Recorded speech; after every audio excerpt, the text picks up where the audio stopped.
Hello दोस्तों, corona IAS YouTube channel में आपका स्वागत है। मेरे चैनल को सब्सक्राइब करते रहिए और हमारे चैनल को शेयर करते रहिए। तो हम लोग पढ़ेंगे तुगलक वंश। क्या पढ़ेंगे? तुगलक वंश पढ़ेंगे। इससे पहले जो हम पढ़े थे खिलजी वंश। तो खिलजी वंश का अंतिम शासक कौन हुआ? खुसरो खां। खुसरो खां खिलजी वंश का अंतिम शासक हुआ और इसी खुसरो खां को पराजित कर गयासुद्दीन तुगलक 1320 ईस्वी को दिल्ली के सिंहासन पर बैठा। तो दिल्ली के सिंहासन के लिए एक टर्म आता है सल्तनत काल। क्या टर्म आता है? सल्तनत काल, यानी दिल्ली सल्तनत।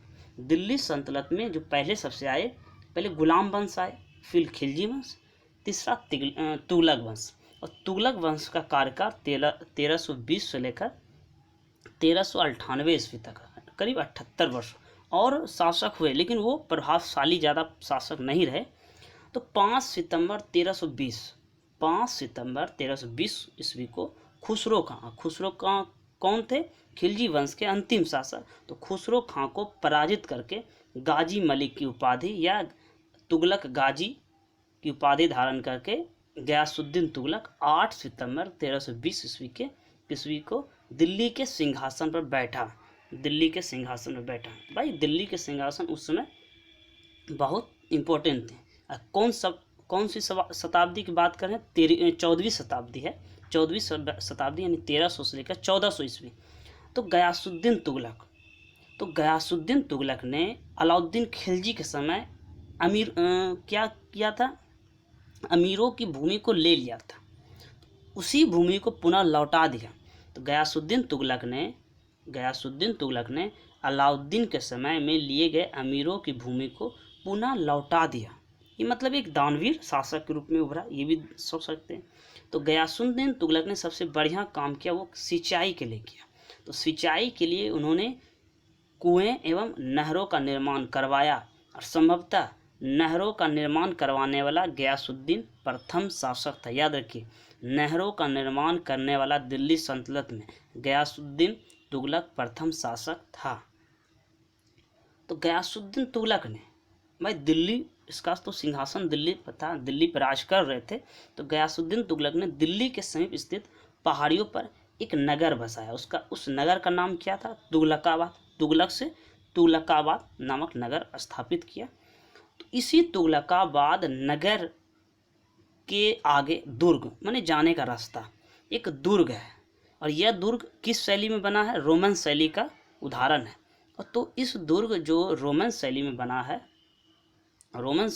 है, यह दुर्ग जो रोमन शैली में बना है, इसको कहते हैं, इस दुर्ग का नाम क्या है? 56 कोट। इस दुर्ग को 56 कोट के नाम से जाना जाता है। बस ये ज़्यादा दिन नहीं रहे, 1320 में गद्दी पर बैठे। तो गयासुद्दीन तुगलक की जो मृत्यु होगी वो 1325 ईस्वी में कैसे हुई? बंगाल के अभियान से। जब वो बंगाल के अभियान से जीत कर लौट रहे थे, बंगाल के अभियान से लौटते समय तो जूना खां द्वारा एक लकड़ी का महल था, तो जूना खां द्वारा निर्मित लकड़ी के महल में दबकर इसकी मौत हो गई। गयासुद्दीन तुगलक की जो मौत होगी वो लकड़ी के महल में दबकर हो गई। और इस लकड़ी के महल को किसने बनाया था? जूना खां द्वारा बनवाया गया था। बस इसका मोहम्मद बिन तुगलक का जो इसमें तुगलक वंश में सबसे बहुत इम्पोर्टेंट शासक रहा। तो गयासुद्दीन तुगलक जो 1325 में मृत्यु हो गई, तो गयासुद्दीन तुगलक के बाद मोहम्मद बिन तुगलक ने जूना खां के नाम से, कौन सा नाम? जूना खां, जिन्होंने लकड़ी के महल बनाया था जिसमें दबकर मौत हो गई थी। तो जूना खां के नाम से मोहम्मद बिन तुगलक ने दिल्ली के सिंहासन बैठा। कहाँ? दिल्ली के सिंहासन पर यह बैठ गए। ठीक। तो मध्यकालीन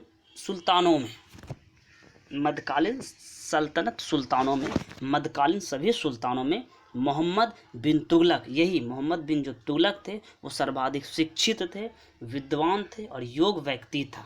ये आपको बता दें कि मोहम्मद बिन तुगलक को अपनी बहुत सारी योजनाएं सनक भरी योजनाओं के, क्योंकि शिक्षित योजनाओं, क्रूर कृत्यों और दूसरे के सुख दुख के प्रति उपेक्षा भाव रखने, दूसरों के सुख दुख के प्रति उपेक्षा भाव रखने के कारण इसे स्वप्नशील शासक मोहम्मद बिन तुगलक, पागल शासक मोहम्मद बिन तुगलक, रक्त पिपासु शासक मोहम्मद बिन तुगलक को कहा जाता है। तो मोहम्मद बिन तुगलक ने कृषि के विकास के लिए, भाई कृषि उस समय राजस्व का सबसे बड़ा स्रोत था, तो मोहम्मद बिन तुगलक ने कृषि के विकास के लिए अमीर ए कोही नामक एक नवीन विभाग की स्थापना की। तो किसने की? मोहम्मद बिन तुगलक ने कृषि के विकास के लिए अमीर ए कोही नामक एक नवीन विभाग की स्थापना की। तो मोहम्मद बिन तुगलक राजधानी कहाँ था? पहले दिल्ली था उसका। तो मोहम्मद बिन तुगलक ने जो अपनी राजधानी दिल्ली था, उस दिल्ली को स्थानांतरित कर दिया देवगिरी। तो दिल्ली से कहाँ कर दिया? देवगिरी। मोहम्मद बिन तुगलक ने अपनी राजधानी दिल्ली से देवगिरी कर दी, और देवगिरी का जो नया नाम रखा वो दौलताबाद रख दिया। क्या नाम रखा? दौलताबाद रखा। तो मोहम्मद बिन तुगलक ने सांकेतिक मुद्रा का प्रचलन करवाया, माने सांकेतिक, संकेत वाला। तो सांकेतिक मुद्रा जो संकेत वाला, तो सांकेतिक मुद्रा के अंतर्गत मोहम्मद बिन तुगलक ने सांकेतिक मुद्रा के अंतर्गत कांसा और तांबा धातुओं के सिक्के चलवाए, जिनके मूल, और ये जो सिक्के चलाए इनके जो मूल्य थे वो किसके बराबर थे? चांदी के टंका किसने चलवाया था? इल्तुतमिश ने चलाया था। गुलाम वंश में इल्तुतमिश ने चांदी के टंके के बराबर था, सोच सकते हैं। चांदी के टंके के सिक्के के बराबर था। कांसा और तांबा के धात्विक सिक्के जो चलवाए वो चांदी के टंके के बराबर था। तो ये कांसा के जो सिक्के चलाए, ये फरिश्ता क्या था? एक लेखक थे, फरिश्ता कहता है नहीं, कांसा के सिक्के चलाए। बर्नी बोलता है नहीं, तांबा के सिक्के चलाए। तो आपको बता दें, एक अंग्रेज था, एक एडवर्ड थॉमस, लेखक हैं एडवर्ड थॉमस। तो एडवर्ड थॉमस ने मोहम्मद बिन तुगलक को प्रिंस ऑफ मनियर्स की संज्ञा दी। उन्होंने कहा प्रिंस ऑफ मनियर्स की संज्ञा मोहम्मद बिन तुगलक को दिया गया। एडवर्ड थॉमस ने मोहम्मद बिन तुगलक को प्रिंस ऑफ मनियर्स की संज्ञा दी। तो एक यात्री थे, अफ्रीकी यात्री थे, अफ्रीका महाद्वीप का एक देश है मोरक्को। तो अफ्रीकी मोरक्को यात्री इब्न बतूता, बहुत फेमस क्वेश्चन है। इब्न बतूता इसी के शासनकाल में, मोहम्मद बिन तुगलक के शासनकाल में, यानी 1333 ईस्वी में भारत आया। तो सुल्तान एक पद है, सुल्तान पद तो है ही, शासक, तो सुल्तान पद अभी तक चालू था। तो सुल्तान यानी मोहम्मद बिन तुगलक ने दिल्ली में से काजी क्या बनाया? काजी नियुक्त किया, न्यायाधीश जिसको कहते हैं। दिल्ली में इब्न बतूता को दिल्ली का काजी नियुक्त किया, और 1342 ईस्वी में, ज़्यादा दिन नहीं, मैंने 9 साल के बाद 1342 ईस्वी मोहम्मद बिन तुगलक ने इब्न बतूता को कहाँ भेजा? राजदूत बनाकर कहाँ भेजा? चीन भेजा। राजदूत बनाकर इब्न बतूता को 1342 ईस्वी में चीन भेजा। कुछ मोहम्मद बिन तुगलक द्वारा कुछ योजनाएं हैं, उसको भी जान लेते हैं। तो मोहम्मद बिन तुगलक द्वारा क्रियान्वित, उसके द्वारा किया गया कुछ प्रमुख योजनाएं, उसके बारे में जान लेते हैं। पहले दोआब क्षेत्र में, जब वो गद्दी में बैठे 1325, एक साल के बाद, दोआब क्षेत्र में कर वृद्धि की योजना 1326 से 1327 ईस्वी में पहली एक योजना थी। दोआब क्षेत्र में कर वृद्धि में 1326 और 1327 ईस्वी में। राजधानी परिवर्तन वो 1326 से लेकर 1327 ईस्वी में इन्होंने राजधानी परिवर्तन किया। और सांकेतिक मुद्रा समझे ना, सांकेतिक मुद्रा जो चलवाया था कांसा और तांबा का, सांकेतिक मुद्रा का प्रचलन वो 1329 से 1330 ईस्वी में इस योजना के अनुसार ये चलवाया। और लास्ट है खुरासान और कराचील पर जो अभियान चलाया वो इसी योजना के अंतर्गत। इस महत्वपूर्ण 4 योजना है: दोआब क्षेत्र में कर वृद्धि, राजधानी परिवर्तन, सांकेतिक मुद्रा का प्रचलन, खुरासान एवं कराचील का अभियान।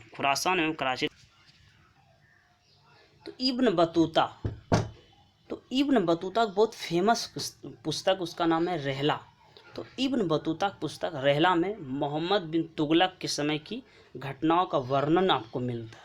इसने अपनी पुस्तक में विदेशी व्यापारियों के आवागमन, डाक चौकियों की स्थापना यानी डाक व्यवस्था एवं गुप्तचर व्यवस्था के बारे में इन्होंने रहला पुस्तक में इन्होंने लिखा है। ज़्यादा मोहम्मद बिन तुगलक में इस पुस्तक पर गौर किया गया है। तो मोहम्मद बिन तुगलक जब शिक्षित थे ही, तो मोहम्मद बिन तुगलक ने एक जैन साधु था जिसका नाम था जीन प्रभासूर। मोहम्मद बिन तुगलक ने जीन प्रभासूर नामक जैन साधु से क्या किया, विचार विमर्श यानी बातचीत किया। बस इसकी ये 1325 में बैठे यानी 26 साल के बाद मोहम्मद बिन तुगलक की जो मृत्यु हो गई वो 20 मार्च 1351 ईस्वी में। लेकिन इसके मृत्यु से पहले बहुत कुछ हुआ, उसके बारे में जानते हैं। तो मोहम्मद बिन तुगलक की जो मृत्यु हुआ 20 मार्च 1351 ईस्वी को कहाँ जा रहे थे, सिंध।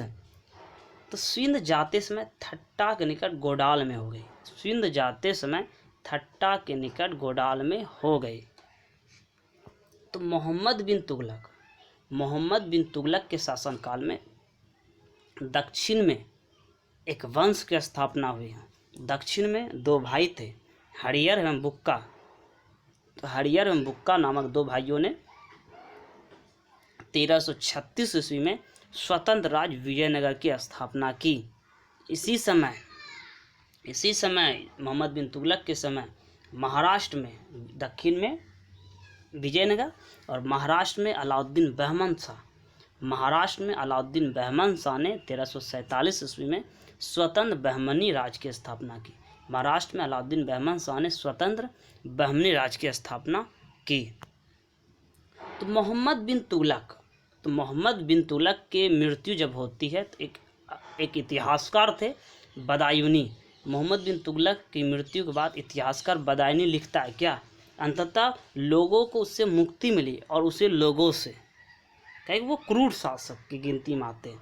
तो मोहम्मद बिन तुगलक शेख किस सूफी संत का शिष्य था, तो मोहम्मद बिन तुगलक शेख अलाउद्दीन का शिष्य था।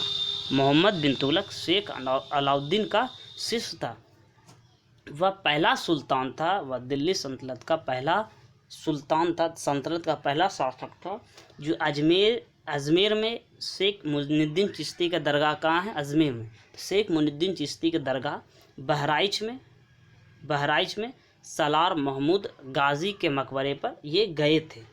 बहराइच में सलार महसूद गाजी शेख मुइनुद्दीन चिश्ती के दरगाह पे गए थे। तो मोहम्मद बिन तुगलक ने बदायूं में मीरन मुलहिम दिल्ली में शेख निज़ामुद्दीन औलिया, मुल्तान में शेख रुकनुद्दीन और अजूदन में शेख मुल्तान आदि संतों की कब्र बनाए। कहाँ कब्र बनाए, मकबरे बनाए। पहले तो मीरन मुलहिम जो सूफी संत थे उसका बनाया बदायूं में, शेख निज़ामुद्दीन औलिया का दिल्ली में, शेख रुकनुद्दीन का मुल्तान में और शेख मुल्तान का बनाया अजूदन में।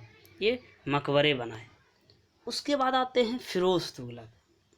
बस 1351 में जब वो डेट किए तो फिरोज तुगलक का जो राज्याभिषेक वो कहाँ हुआ, थट्टा के नज़दीक 20 मार्च 1351 ईस्वी में हुआ। अब पुनः फिर से फिरोज तुगलक की जो राज्याभिषेक हुआ वो दिल्ली में हुआ। दिल्ली में कहाँ हुआ, अगस्त 1351 माने 5 महीने के बाद 1351 अगस्त 1351 ईस्वी में हुआ। तो खलीफा इस्लाम धर्म में खलीफा अभी भी चालू है। तो खलीफा ने इसे कासिम अली उल मोमनीन की उपाधि थी। खलीफा द्वारा फिरोज तुगलक को कासिम अमीर उल मोमनीन की उपाधि दी गई। तो राजस्व व्यवस्था में इन्होंने क्या किया बदलाव। तो राजस्व व्यवस्था के अंतर्गत फिरोज ने अपने शासनकाल में 24 कष्टदायक करों को समाप्त कर केवल 4 कर खराज, खुस्म, जजिया और ज़कात कर को लागू किया। बस ज़्यादा हम कर नहीं, 24 कष्टदायक को समाप्त करके एक खराज, एक खुस्म, एक जजिया और एक ज़कात वसूल करने का आदेश दिया। ये कर थे। तो फिरोज तुगलक, आपको बता दें, फिरोज तुगलक ब्राह्मणों पर किस पे लगता था, ये गैर मुसलमानों ब्राह्मणों पर। फिरोज तुगलक ब्राह्मणों पर जजिया लागू करने वाला पहला मुसलमान शासक था। तो जजिया कैसा है, एक धार्मिक कर है। तो फिरोज तुगलक ब्राह्मणों पर जजिया लागू करने वाला पहला मुसलमान शासक था। Very important question. तो फिरोज तुगलक ने एक नया कर, सिंचाई कर, फिरोज तुगलक ने एक नया कर यानी सिंचाई कर भी लगाया, जो उपज का कितना था, 1/10 भाग था। फिरोज तुगलक ने एक नया सिंचाई कर लगाया जो उपज का ज़्यादा ही नहीं लेते थे, 1/10 भाग लिए। ये ज़्यादा मतलब सिंपल शासक थे। तो फिरोज तुगलक ने 5 बड़ी नहरों का निर्माण कराया। फिरोज तुगलक ने 5 बड़ी नहरों का निर्माण करवाया। तो फिरोज तुगलक ने 300 नए नगरों की स्थापना की। 5 बड़ी नहर मैंने पानी वाला। फिरोज तुगलक ने 5 बड़ी नहरों का निर्माण किया और फिरोज तुगलक ने 300 नए नगरों की स्थापना। उनमें से कुछ नगर का नाम हिसार, फिरोजाबाद जो दिल्ली में है, फतेहाबाद, जौनपुर, फिरोजपुर प्रमुख है। तो फिरोज तुगलक के शासनकाल में खिजराबाद जो कि टोपरा गांव का भी नाम है, आधुनिक नाम खिजराबाद। मेरठ में 2 अशोक के स्तंभ थे। तो खिजराबाद और मेरठ से अशोक के 2 स्तंभों को लाकर दिल्ली में कहा स्थापित करवाया, दिल्ली में वहाँ लगाया। तो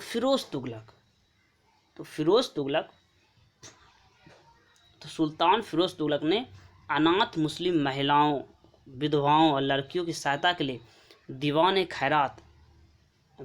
खैरात की स्थापना की। आपको बता दें कि सल्तनत कालीन सुल्तानों के शासनकाल में सबसे अधिक दासों की संख्या किसके था, फिरोज तुगलक के समय थे। कितने थे दास था, 1,80,000 दास थे फिरोज तुगलक के समय। तो फिरोज तुगलक ने दासों की देखभाल के लिए एक नवीन विभाग दीवान-ए-बंदगां, फिरोज तुगलक ने दीवान-ए-बंदगां नामक एक नवीन विभाग की स्थापना की जो दासों के लिए थी। फिरोज तुगलक ने सैन्य पदों को वंशानुगत बना दिया। इसने एक पहले शासक खुद थे जिन्होंने अपनी खुद की आत्मकथा लिखी। इसने अपनी आत्मकथा फहतूत-ए-फिरोजशाही, फिरोज तुगलक ने अपनी एक आत्मकथा फहतूत-ए-फिरोजशाही की रचना की। तो फिरोज तुगलक ने ज़ियाउद्दीन बर्नी को, शम्स-ए-सिराज अफीफ को अपना संरक्षण, माने एक सब लेखक थे इसके दरबार में रहते थे। ज़ियाउद्दीन बर्नी फिरोज तुगलक में भी, शम्स-ए-सिराज अफीफ को भी अपना संरक्षण प्रदान किया। तो फिरोज तुगलक ने ज्वालामुखी मंदिर के पुस्तकालय से लूटे गए 1300 ग्रंथों में से कुछ को फारसी में विद्वान अपायुद्दीन द्वारा दलायते फिरोजशाही, मतलब जो लूटे ज्वालामुखी मंदिर से जो पुस्तक लूटे गए उसमें एक फारसी के विद्वान थे अपायुद्दीन। उन्होंने उस लूटे हुए पुस्तक को फारसी में अनुवाद करवाया जिसका नाम था, पुस्तक नाम दलायते फिरोजशाही। तो दलायते फिरोजशाही के लेखक अपायुद्दीन थे। तो फिरोज तुगलक ने चांदी एवं तांबे के मिश्रण से निर्मित सिक्के भारी संख्या में जारी करवाए, जिसे अद्धा एवं विक कहा जाता था। तो फिरोज तुगलक की जो मृत्यु हो गई वो 1388 में, ये 1351 में बैठे और 1388 में हो गई। तो फिरोज तुगलक के काल में निर्मित खान-ए-जहां तेलंगानी का मकबरा कहाँ है, ये दिल्ली में। तो फिरोज काल में निर्मित खान-ए-जहां तेलंगानी के मकबरे की तुलना जेरूसलम में निर्मित उमर के मस्जिद से की जाती है। माने जेरूसलम में जो उमर की मस्जिद है उसी का मॉडल दिल्ली में मकबरा है, खान-ए-जहां तेलंगानी के मकबरा से किया जाता है तुलना।